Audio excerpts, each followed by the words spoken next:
Үшінші рет келіп жатырмыз, әр келген сайын бір таңғалып кетіп жатырмыз. Неге? Өйткені әр келген сайын бұлай уже глубже кіріп, ішін көріп, бүкіл мына жердегі масштабтармен танысып жатырмыз. Бір қараған кезде бәрі осылай әдемі болып тұрған сияқты, бірақ ішінен кіріп қарасаң, қаншама адам мына жерде Алла разылығы үшін еңбектерін жасап жүр. Енді былайша айтқанда қызмет жасап жүр ғой. Біз қиярдың ішіне кірдік та, қияр жеп шықтық қой. Сол кезде айтады, кей кезде басқа адамдардың қияры өспей қалса да бізді көрсет. Неге? Өйткені студенттердің, әрбір студенттің несі бар деді? Ақысы бар деді.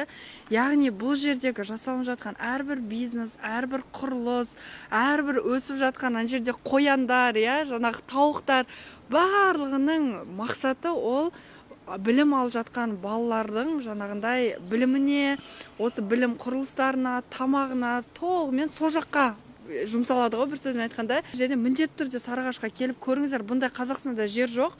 Бір үлкен білім ордасы да бар, мешіт те бар, тұратын жерлері де бар. Бір сөзбен айтқанда демалыс орны, бұндай демалыс орны жоқ. Келіп осы жерден тәуекел деген не екенін көрсеңіздер болады шынымен.